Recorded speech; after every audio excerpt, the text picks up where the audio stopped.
Okay, good morning, good afternoon, good evening, whatever time of day it is that you're watching or just listening to this.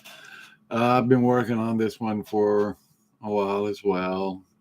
I've been trying to explain the Smith-Mundt Act to people and how devastating it was to the mainstream media when President Obama modernized it in 2012. So let's share this. Make sure I'm sharing and not a black screen. Okay.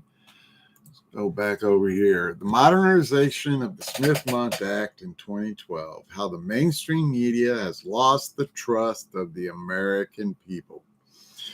From this conservative perspective, the modernization of the Smith-Mundt Act in 2012, now y'all know everything in red is hyperlinked to the act. This is the actual act itself, the 2012 Modernization Act. Under President Obama, marked a turning point that severely undermined the credibility of the mainstream media. Originally enacted in 1948, the Smith-Mundt Act, and now this is this version of it, prohibited the U.S. government from directing propaganda at its own citizens, restricting government-funded media like Voice of America to international audiences. However, the Smith-Mundt Modernization Act passed as part of the 2012 National Defense Authorization Act, NDAA, lifted this ban, allowing government-produced media to be disseminated domestically. Conservatives like myself argue that this change effectively legalized propaganda on U.S. soil, enabling the government to shape public opinion through state-aligned narratives. I contend that this shift transformed the mainstream media into a mouthpiece for the government, particularly evident in its biased coverage of Democratic and Republican presidents since 2012. Its use of partial truths and propaganda and the awarding of prestigious prizes like the Pulitzer Prize for Excellence in Reporting were awarded to and still held by reporters who wrote misleading stories. The acquisition of Twitter by Elon Musk and its transformation into X is seen as a counterbalance, restoring a semblance of free speech and offering Americans access to a fuller, less filtered version of the news. Deferential treatment of Democratic and Republican presidents.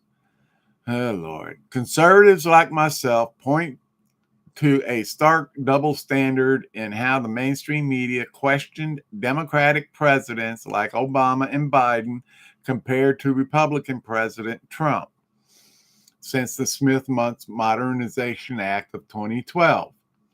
Democratic leaders, I argue, have been giving a pass with softball questions while Trump faced unrelenting hostility. Softball questions for Obama and Biden. During Obama's presidency, the mainstream media often avoided pressing him on critical issues. For example, in a 2012 CBS News interview, Obama was asked about his favorite vacation spot rather than being challenged on pressing matters like the economy or foreign policy.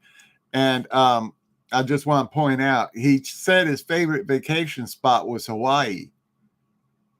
You know, I thought he was born in Hawaii. How can it be your vacation spot if you're born there? You would be saying, I would be going home, not to my favorite vacation spot, right? This lighthearted questioning is seen as emblematic of the mainstream media's reluctance to hold him accountable. Similarly, Joe Biden has faced gentle treatment. In a 2020 ABC News interview, Biden was asked about his favorite ice cream flavor, sidestepping tougher inquiries into his policy positions or potential scandals. Conservatives view these instances as evidence of the mainstream media protecting Democrat leaders by keeping interviews superficial. Then there are the video evidence. Then there is the video evidence. Biden relied on cue cards with the questions and answers on them, along with the name of the reporter to ask on. Hostile questions for Trump. In contrast, Donald Trump encountered aggressive and confrontational coverage.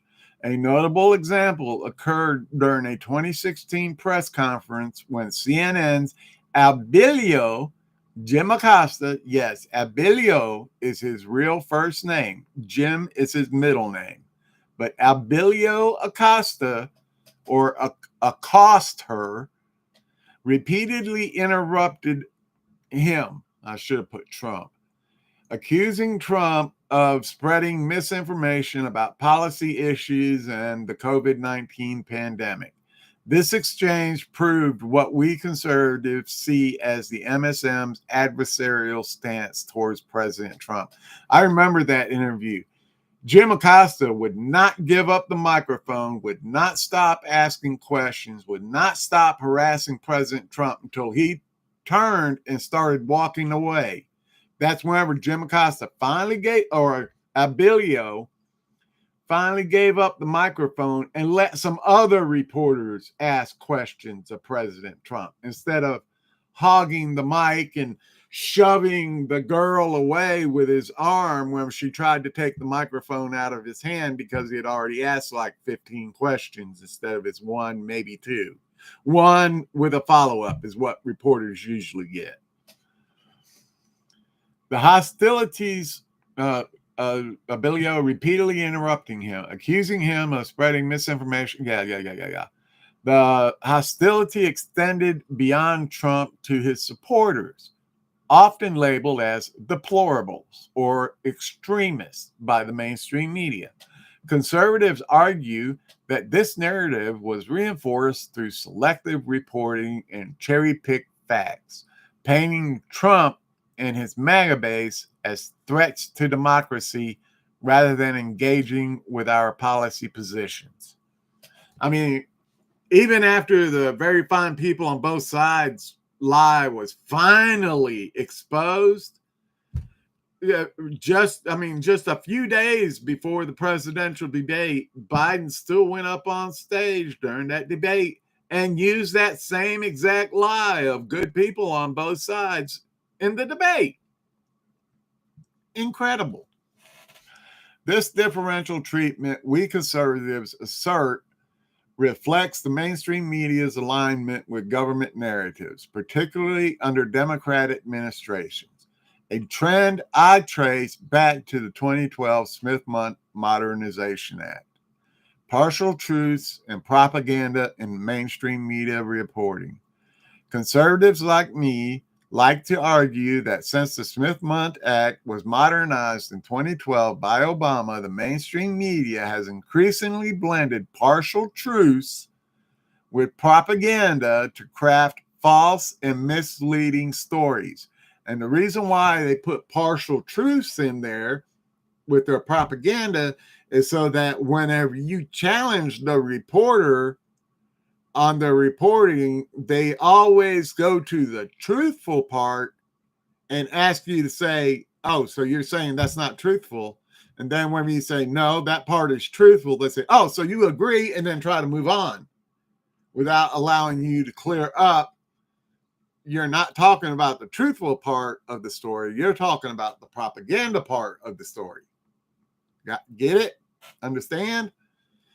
I believe the lifting of the domestic propaganda ban allowed government influence to seep into today's modernized journalism, eroding its independence. A key example is the coverage of the Trump-Russia collusion narrative. Trump-Russia collusion. Outlets like the New York Times and the Washington Post extensively reported on alleged ties between Trump's 2016 campaign and Russia, suggesting a conspiracy to influence the election. These stories dominated headlines and fueled a national narrative of illegitimacy around Trump's presidency. Dang, I didn't capitalize it. However, the Mueller report, released in 2019, found no conclusive evidence of collusion between Trump's campaign and Russia. Conservatives argue that the mainstream media's earlier reporting relied on incomplete information and exaggerated claims, serving as propaganda to undermine Trump rather than relying on objective journalism or investigative journalism. They have adopted the wrap-up smear style of reporting, and I highly suggest, well, we're going to go ahead and watch this. How about that? Oh, it's not the video. It's the thing. Well, you know what the wrap-up smear is by Nancy Pelosi. Y'all know what that is. It's where, she explained it, and if you don't know about it, just go look it up. That link is a story to her talking about the wrap-up smear. I remember I tried to get a video to go in there and it wouldn't let me for some strange reason, so I had to put the story in there. This pattern, I contend, shows how the mainstream media uses selective facts to push a predetermined narrative, a practice enabled by the legal framework established in modernizing the Smith-Mundt Act of 1948 and 2012. Pulitzer Prizes for false stories. The awarding of Pulitzer Prizes for stories later proven to be exaggerated or debunked is cited as further evidence of the mainstream media's credibility crisis. Conservatives highlight two prominent cases tied to Trump-Russia narrative. The New York Times, both of these stories are in this link. The New York Times, in 2018, the New York Times won a Pulitzer Prize for its reporting on alleged Russian interference in the 2016 election and possible Trump campaign ties. Critics argue that the Mueller report's findings undermined the story's central claims, yet the award stood as a symbol of the mainstream media's willingness to reward narrative-driven journalism over factual accuracy. The Washington Post. Similarly, the Washington Post received a Pulitzer Prize for its coverage of the same topic. We conservatives assert that the lack of concrete evidence in the Mueller report exposed these reports as overhyped. Yet the accolades reinforce the mainstream media's bias rather than promoting accountability or prompting accountability. These awards, this conservative argues, illustrate how the mainstream media prioritizes pushing a government-aligned narrative made possible by the Smith-Mundt Modernization Act of 2012. Over pursuing truth, further eroding the public's trust in the mainstream media. Elon Musk, Twitter, and the return of free speech. Elon Musk's 2022 acquisition of Twitter and its rebranding to X is viewed as a game changer by we conservatives. We argue that mainstream media's dominance over news narratives, bolstered by the 2012 Smith-Mundt Modernization Act, changes relied on controlling the flow of information. I've left something out here. Bolstered by the 2012 Smith-Mundt Modernization Act,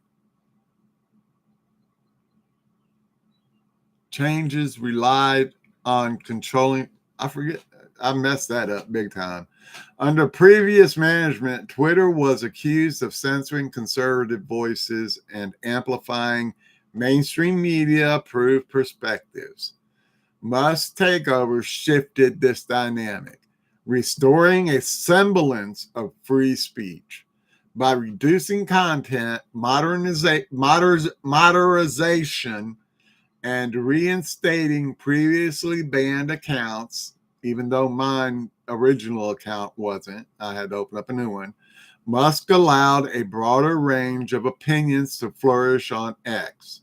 Conservatives see this as a return to free speech, enabling voices outside the MSM to challenge government and media narratives directly and in real time, with the adding of the community notes section.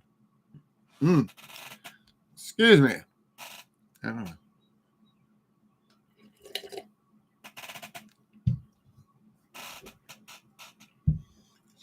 Changing news consumption, with X providing unfiltered access to diverse perspectives, which also includes outright bold-faced lies from some people and idiocy from others. I didn't put it in here, but I wanted to. Americans can now bypass mainstream media's cherry-picked stories. For example, users can read first-hand accounts, unedited statements, and unedited statements, watch raw cell phone footage from public figures, and alternative analysis that contradict the mainstream media's framing. This shift has empowered citizen journalists to piece together the entire news story, rather than relying on the partial truths and cherry-picked information served up by the traditional mainstream media outlets. Conservatives view Musk's intervention as a critical counterbalance to the mainstream media's post-2012 trajectory, breaking its monopoly on information and exposing its biases more starkly. They argue that X has become a platform where the propaganda enabled by the Smith-Mundt Modernization Act can be openly contested, fundamentally altering how Americans engage with news. All right. And adding the community notes section was a huge part of it. My conclusion, from this conservative standpoint, the 2012 modernization of the Smith-Mundt Act of 1948 under Obama set the stage for the mainstream media's decline in credibility by allowing government-influenced propaganda and opinion to infiltrate, even dictate, stories to the mainstream media. This is reflected in the mainstream media's softball questioning of Obama and Biden versus its hostility towards Trump and his MAGA supporters. Its use of partial truths to push misleading narratives and the rewarding of false stories with Pulitzer Prizes. Elon Musk's transformation of Twitter into X has disrupted this dynamic, restoring a semblance of free speech and giving Americans access to the entire picture beyond the mainstream media's curated lens. For we conservatives, these developments underscore how the 2012 change not only compromised the mainstream media, but also sparked a broader reckoning in how news is consumed and trusted. Okay, I hope y'all enjoyed that. I did. I enjoyed writing it. I made a couple of mistakes here and there, but I guess I should have proofread it a little bit better before I went ahead and made the video and published it. But I've read through it again real quick. It's, it's what it is. We're at 19, going right on 20 minutes. So I need to end this. It's getting a little bit long. I like to stick around 15 to 17 minutes, but Anyways, y'all have a great and blessed day, and hopefully I can relax for the rest of the day. I'm not going to try to write anything else for the rest of this day, all day long. I think I'll just sit in the recliner and binge watch the X-Files today. just to get away, break away from it. Anyways, y'all have a great and blessed day.